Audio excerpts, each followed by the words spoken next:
Hey folks, welcome to the second episode of the Pirogue Log over here in Gaydon, Louisiana. We have Will over here with us and his group of guys. He's over here fixing to tie that knot, man, and we're celebrating the last few days he has left of freedom, and all. And it's been one heck of a time. We've really enjoyed ourselves so far. Had a pretty decent hunt this morning. A lot of laughs, a lot of cutting up, some really good food last night. These boys put on a spectacular fish, sauce piquant, and fried catfish. Yeah. Thank you. All right. Oh, oysters too. Yeah, we had oysters on the half shell that were excellent, very salty, good sized oysters. So we've kicked the second split off in a good way so far and all. And so we're gonna take this little adventure off. We're going to turn it over to Will and let him talk to you about what it's like to be losing his freedom. And he's with Ducks Unlimited, and he's in charge of the coastal restoration projects that DU does all along the Louisiana coast. So I think he has a lot of good informative information for us. So we're going to turn it over to you, Will. I wouldn't say I'm in charge, but I do my little piece of the puzzle. So thanks, John, for hosting us. We're having a great time out here, you put us on some birds this morning. Appreciate it. They weren't really working for us, but we're gonna try again tomorrow, and we're gonna try to shoot straighter. Absolutely, yeah. Well, we're shooting a little crooked this morning. Yeah, the barrels are a little crooked, yeah. but we had a 2-week split, Yeah.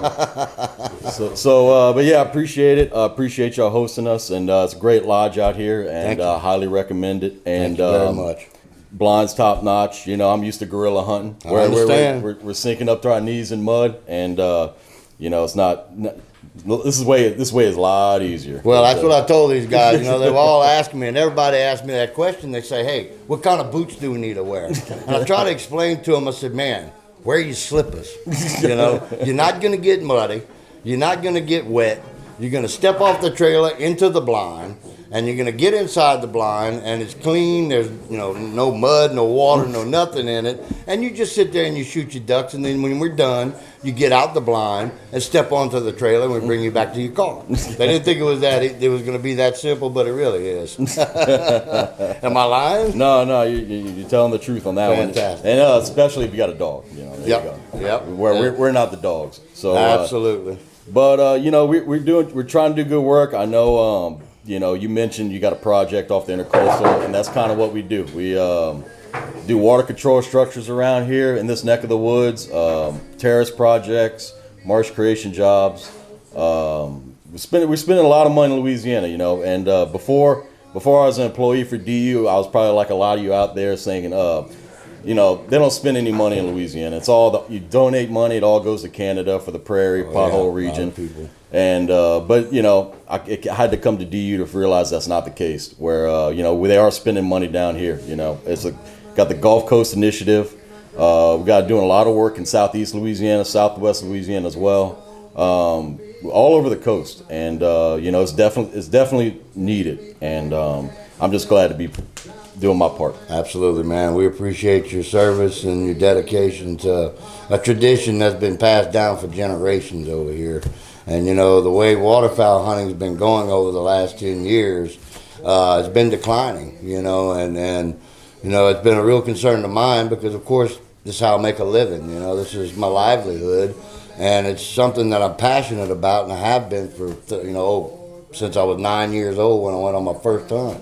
I got that bug in me and it never left.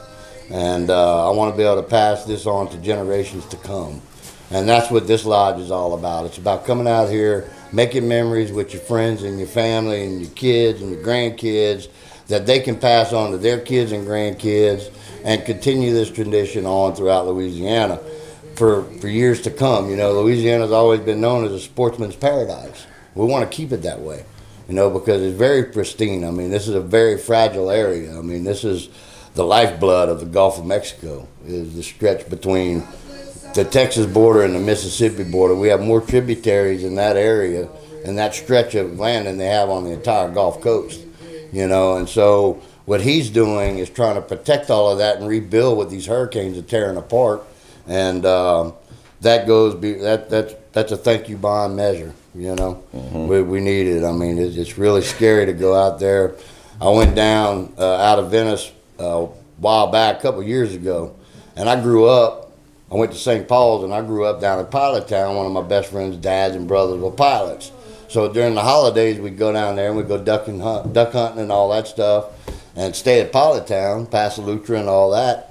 And I mean, just pristine marsh back there, man. We get pirogues and just push pull through all the trails and go set up where we wanted when we were kids and hunt, you know, and had a blast. And you go down there now. I went down there after Katrina, and it was unrecognizable. Everything behind Pilot Town is Gulf of Mexico.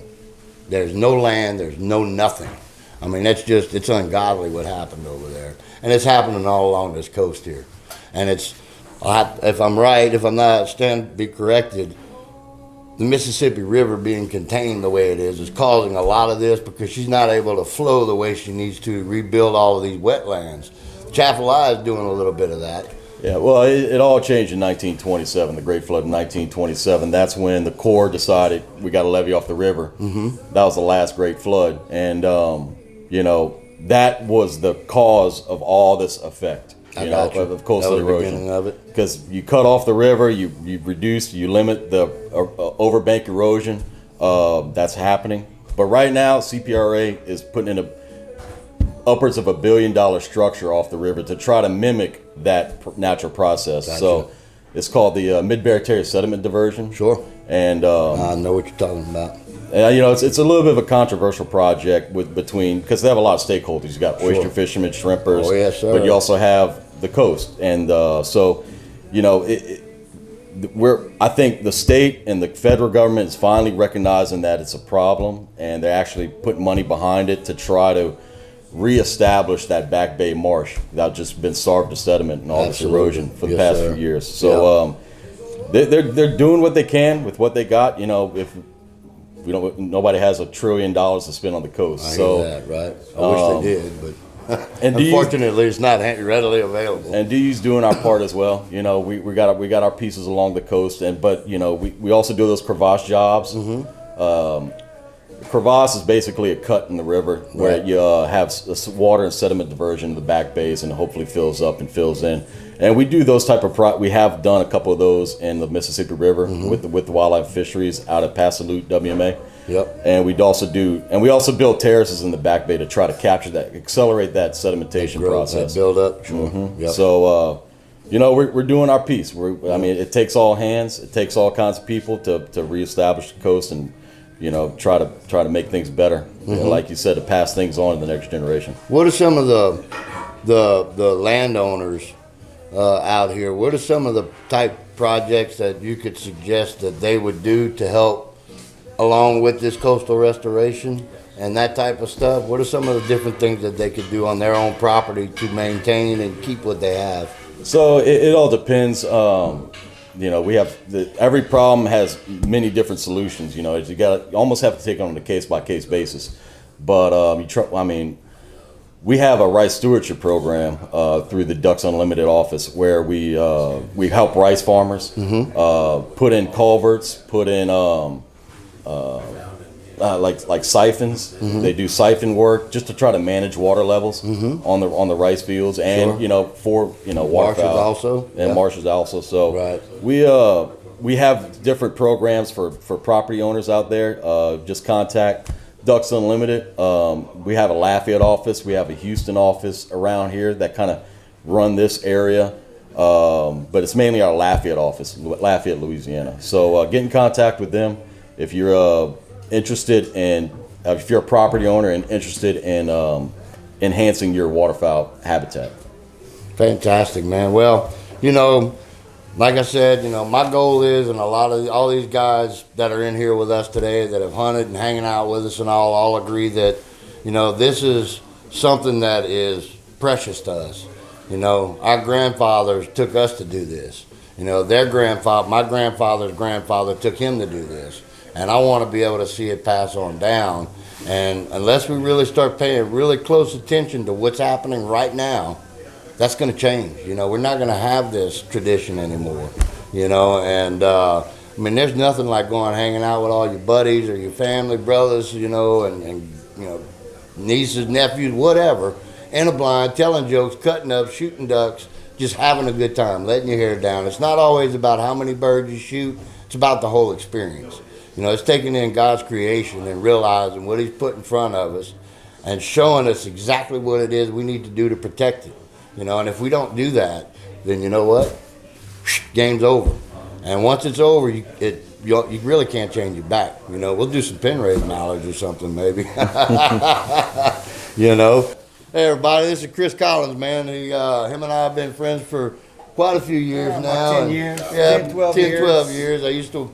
I was a safety instructor for his dad at TRS, and his dad taught me a whole lot about being able to teach and hands-on and do safety training and all that kind of stuff. And that's how I met Chris. And you know, two peas in a pod, man. Both of them are very intelligent men and love the outdoors. So here's Chris, man. Well, how's it going, dude? How you liking everything so far? I'll tell you what. You know, if you want to experience a awesome adventure, come to Pirogue Hunt Lodge. Bring your kids. Bring your family. Bring your wives. If you got a bachelor party, bring it. You know, bring those guys. Bring your wives. It's a very unique experience. You don't see something like this in Gaydon. No. You know, it's a 5-star. Thank lodge. you. Yes, sir. You know, one thing is, you know, it's very comfortable, very relaxing. You know, so I appreciate Mr. John putting this on for us and hey, man, doing your job. My pleasure, man. You know, like I said, the joy I get out of this the most is not necessarily, like I said, shooting birds. I love calling birds, you know, but it's what we're doing right here. You know, it's being, I'm a guide, but I'm a teacher. I teach people how to do this, and they show me the ideas that they have, and I incorporate it into my program also. So it's a give and take.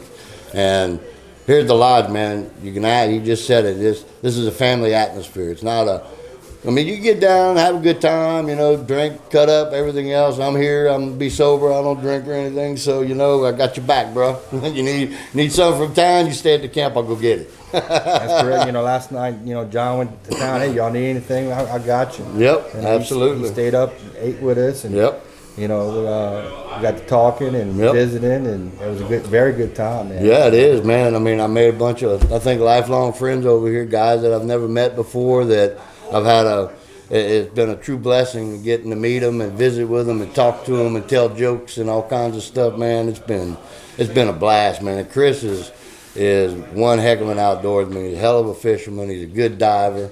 You know, he's in the safety industry, so he's always looking out for people, taking care of people and all. And his dad is the same way and has been a fantastic mentor to Chris. I mean, Chris is one of the finest guys I know, you know, and all. And it's a real pleasure having all of them over here. I appreciate it, Mr. John. You know, something I was brought on is outdoors, and like Mr. John and Will were talking about, you know, we have to leave it to our kids and our grandchildren. You know, before long we're going to lose it. Yep. You know, we're not going to have waterfowl. We're not our fisheries. You know, it's same thing. It's important. Losing all this land. Yeah, absolutely. You know, think of economic. You know, around here. You know, the economy. Yeah, all these towns: Gaydon, Kaplan, Grand Chenier, Pecan Island. You know, all these towns that a lot of their income is off of waterfowl hunting. They're not going to exist anymore. They're going to be farming communities, and that's it. And they can't sustain themselves just off of a farming community. So, you know, can't thank Mr. John enough for what he does out here. The other guides. You know, we come in this morning. There's a breakfast. There's a spread laid out for you. You know, we had that, a couple of Bloody Marys. Yeah. And, you know, kick back and relaxing. And I think tonight we're going to do some charbroiled oysters and some steaks on the, you know, you got a big green egg, you know, comfortable, light a fire, you know, Class A operation. Well, our motto is when you come to the Pirogue Hunting Lodge, you know, it's not our lodge, it's your lodge. You're paying for this, you know, so when we come in here, we'll supply somebody to cook for you and all the fixings to go with it, you know, dinner and breakfast. And if you want to do your own cooking, you're more than welcome to do it, and we'll supply whatever groceries you might need, whatever it is that we need to do to make your experience over here the best it can be, we're going to do it. So with that being said, man, I'd like to thank everybody for checking us out on this podcast, and I hope the that y'all come back and visit with us again, and come see us over here at the Pirogue Hunting and Fishing Lodge, man. It's a heck of an experience. It really is. And I'd like to ask God to bless all of y'all out there, and be safe through this holiday season. Merry Christmas, and keep on rocking them.